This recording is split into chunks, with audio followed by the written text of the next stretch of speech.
Good morning, students. In part 1 video of vermiculture, we learn about scope and history and types of worms, earthworms, and species. Which type of what type of species are used in vermiculture and methods of vermiculture. In vermiculture methods, there are two methods, indoor and outdoor. And indoor method is also called bin method. So, in part 1 video, we learn about requirements for bin method, that is container, bedding, earthworms, water, and vegetable or food scraps. So, and in this video we learn about process of vermiculture in indoor method. So if wooden containers are used, the inside of the container should be coated with wax. So మనం ఈ యొక్క indoor మెథడ్లో మనం జనరల్గా use చేసే bins అనేవి మనకి ప్లాస్టిక్కి use చేస్తారు ఎక్కువ. అయితే ఇన్ కేస్ మనం అవి చెక్కవి కనుక యూస్ చేసినట్టయితే ఆ యొక్క ఇన్సైడ్ కంటైనర్ అంతా కూడా వ్యాక్స్తో కోట్ చేయాలి అని చెప్తున్నారు. Moisture is to be maintained 70 to 80%. అలాగే మాయిశ్చర్ కంటెంట్ అనేది కూడా మనకి 70 నుంచి 80% వరకు ఉండేలాగా చూసుకోవాలి. The earthworms mate and cocoons can be seen in the container in 3 or 4 months. ఈ యొక్క మనం ఏవైతే ఎర్త్వర్మ్స్ని అందులో ఈ యొక్క కంటైనర్లో వేస్తున్నామో అవి ఏంటంటే 3-4 నెలల తర్వాత మనకి వాటి యొక్క ఆ యొక్క ఎర్త్వర్మ్స్ అనేవి కాపులేషన్ అనేది జరిగి మనకి కాకూన్స్ అనేవి రిలీజ్ అవుతాయి. ఈ యొక్క కాకూన్స్ అనేవి ఏంటంటే లార్వల్ ఫామ్ విత్ ఏంటంటే దాని చుట్టూ కూడా మనకి వెబ్ లైక్ స్ట్రక్చర్ అనేది వెబ్ లైక్ ఇప్పుడు లైక్ ఎగ్జాంపుల్ బటర్ఫ్లైస్ చూసుకుంటే కనుక మనకి ఏంటి లార్వల్ స్టేజ్లో మనకి బూజు పట్టేసినట్టు పైన అంతా కూడా థ్రెడ్ లైక్ వెబ్ స్ట్రక్చర్ని ఫామ్ చేస్తాయి, వాటిని కోకూన్స్ అంటారు. అదేవిధంగా ఈ యొక్క ఎర్త్వర్మ్స్ కూడా మనకి మేట్ అనేది జరిగిన తర్వాత cocoons larval stage with thread like webs cover చేస్తూ ఉండే కాకూన్స్ని ప్రొడ్యూస్ చేస్తాయి. So next harvesting. The food supplied will be eaten by the worms.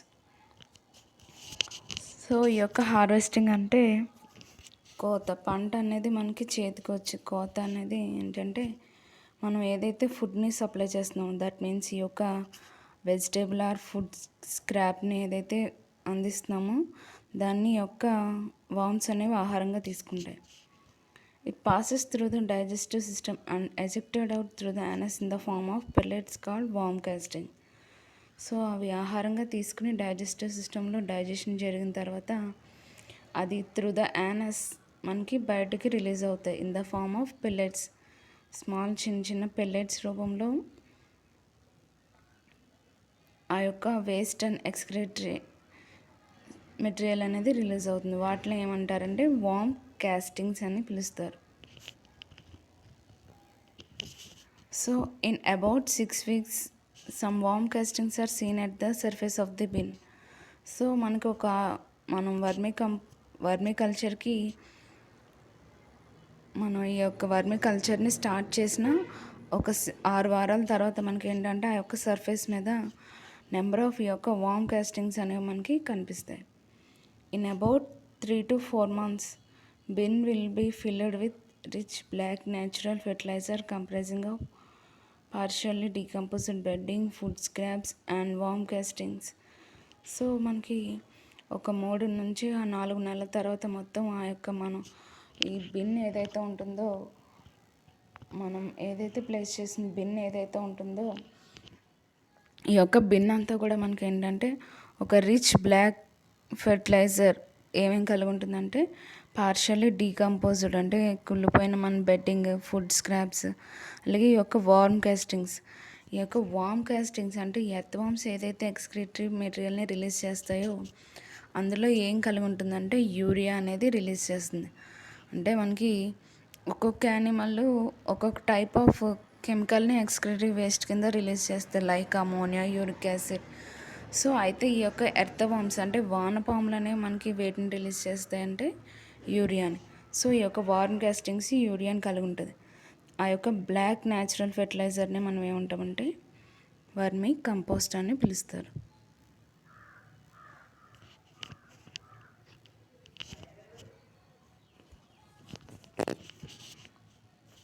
And next one collection.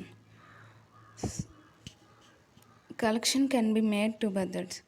మనకి యొక్క వర్మీ కంపోస్ట్ అనేది తయారు తర్వాత వాటిని కలెక్ట్ చేయడానికి, అంటే ఈ యొక్క వర్తమాన్స్ని కానీ లేకపోతే దాని నుంచి వచ్చి వర్మీ కంపోస్ట్ని కానీ మనం ఏ విధంగా కలెక్ట్ చేయాలి, దానికి సంబంధించి 2 మెథడ్స్ అనేవి ఉన్నాయి. In the first method, the contents of the bin be emptied onto a plastic sheet in the sunlight or strong artificial light. Scrap the top layer of vermicompost.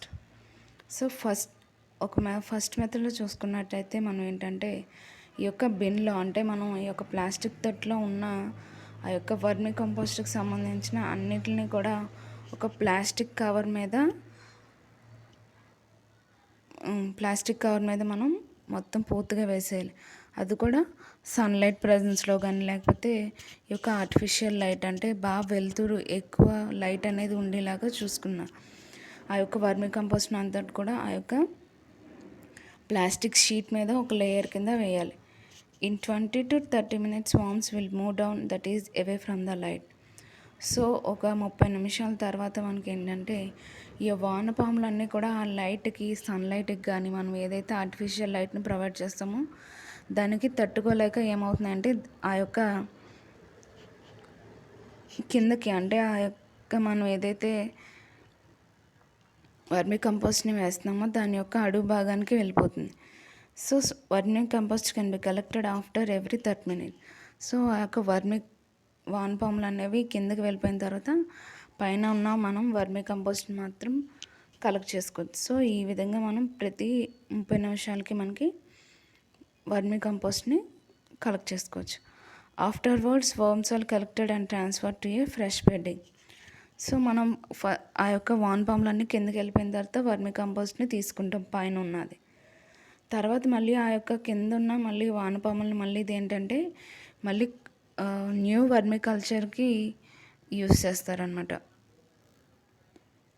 So in the second method, after some days, place the food scraps only on one side of the bedding. For some weeks worms migrate to that side.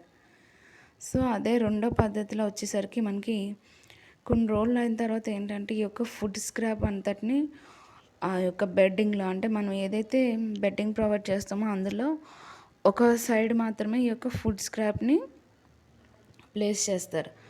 So దాని తర్వాత ఏమవుతుందంటే కొన్ని వారాల తర్వాత ఈ యొక్క worms అన్నీ కూడా ఏమవుతుందంటే మనం ఏ సైడ్ అయితే మనం ఈ యొక్క ఫుడ్ స్క్రాప్ని వేసామో ఆ యొక్క సైడ్కి ఆ యొక్క పక్కకు అంతటి కూడా ఈ వామ్స్ అనేవి వచ్చేస్తాయి.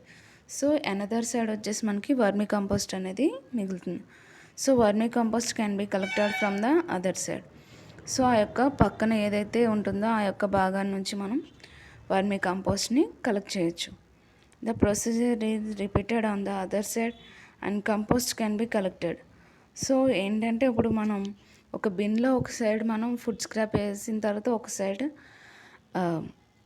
అనదర్ సైడ్ వచ్చేసి వర్మీ కంపోస్ట్ని కలెక్ట్ చేసిన తర్వాత సో నెక్స్ట్ రిపీటెడ్ అదేవిధంగా నెక్స్ట్ ఏం చేస్తామంటే మనం ఎక్కడైతే వర్మీ కంపోస్ట్ని కలెక్ట్ చేసేసామో అక్కడ ఏం చేస్తారంటే ఫుడ్ స్క్రాప్ని వేస్తారు.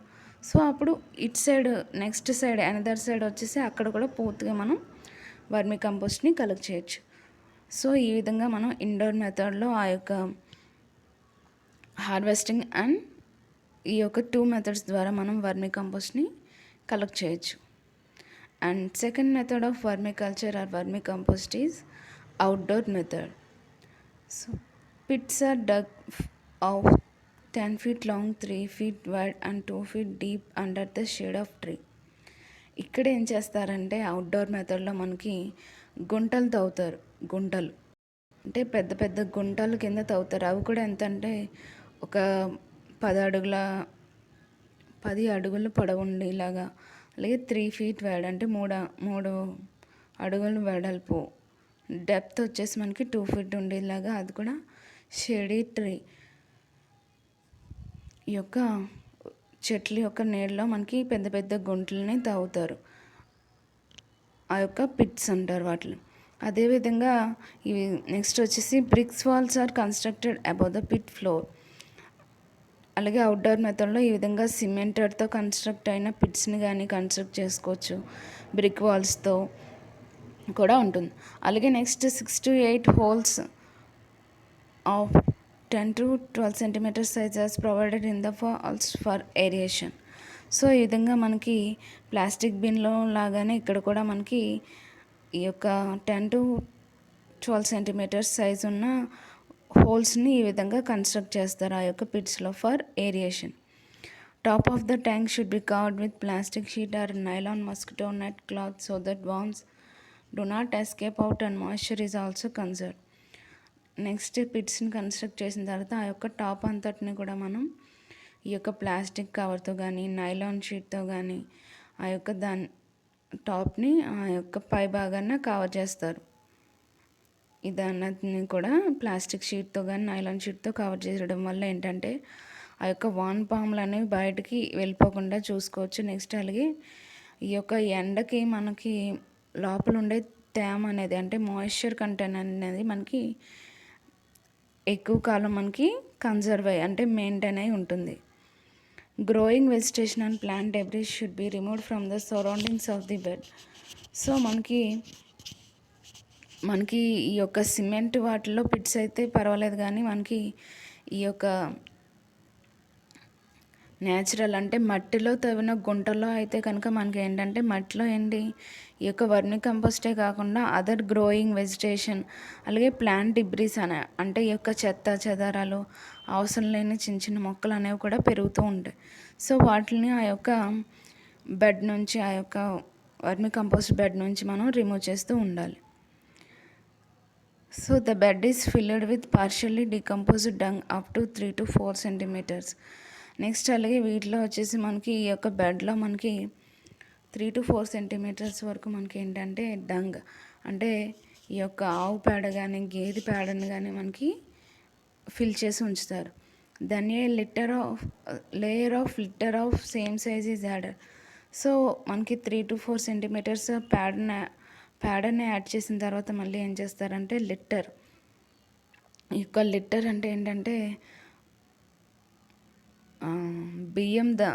ధాన్యం నుంచి వచ్చే పొట్టు అంటే ధాన్యం పొట్టు కానీ ఆ యొక్క నెక్స్ట్ అలాగే ఈ యొక్క కొబ్బరి పీచు యొక్క వాటిని లిట్టర్ అంటారు. వాటిని కూడా ఆ యొక్క ఆవు పేడ మీద యాడ్ చేస్తారు.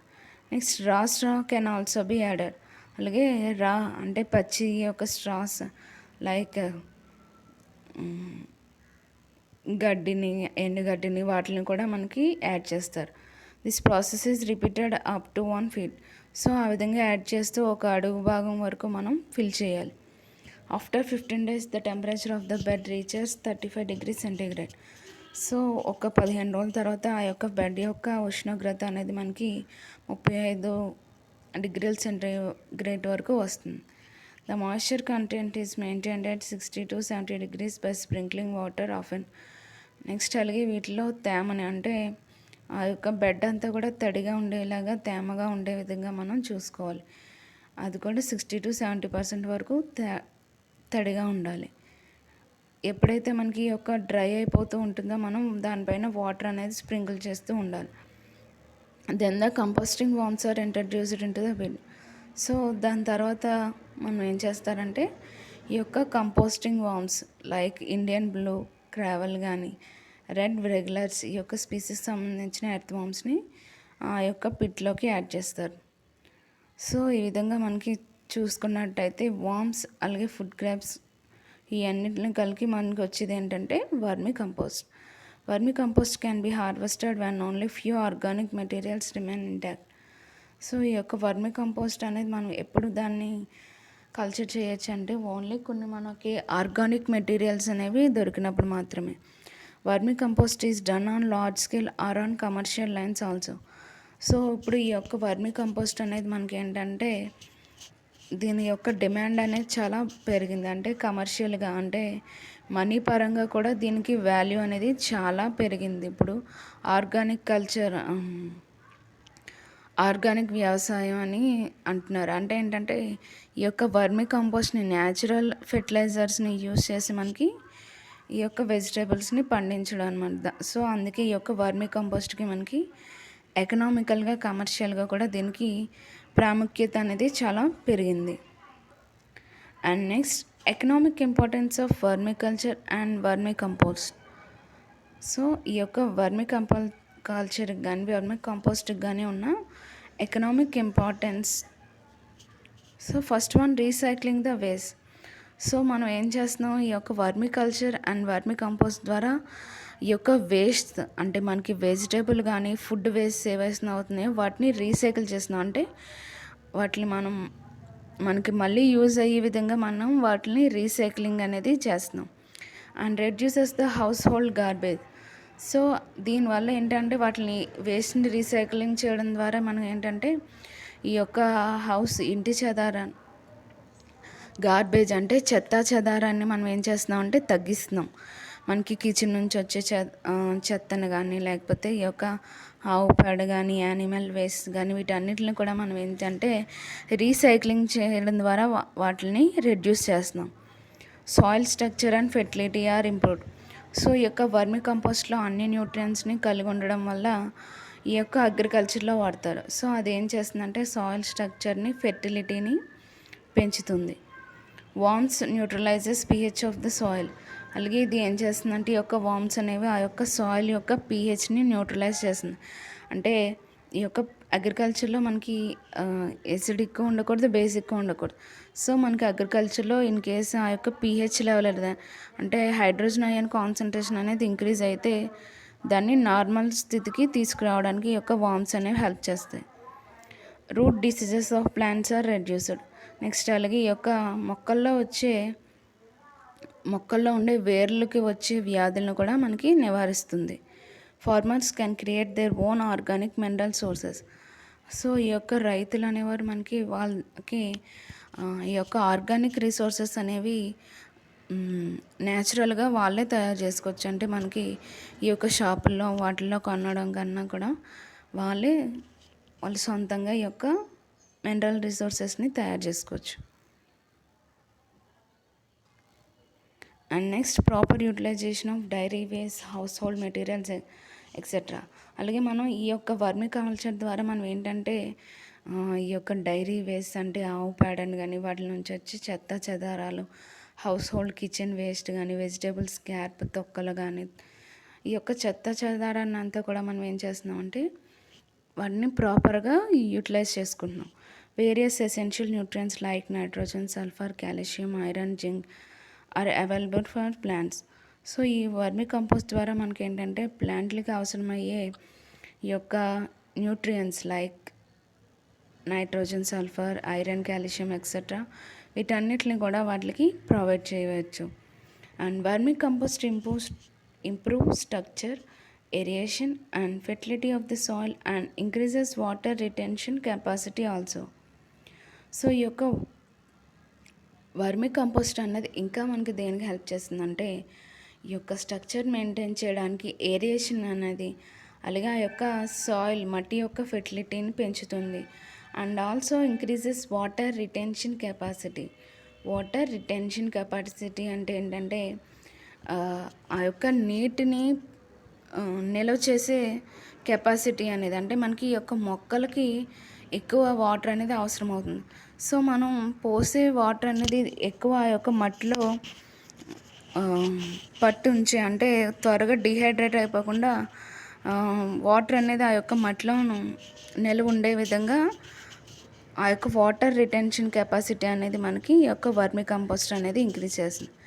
సో ఈ విధంగా మనకి ఈ యొక్క అగ్రికల్చర్లో కానీ మనకి వీటి యొక్క యూటిలైజేషన్ అనేది ఎక్కువ కమర్షియల్ ఇంపార్టెన్స్ అనేది డిమాండ్ అనేది నవేడేస్లో ఈ యొక్క వర్మి కంపోస్ట్కి పెరిగింది.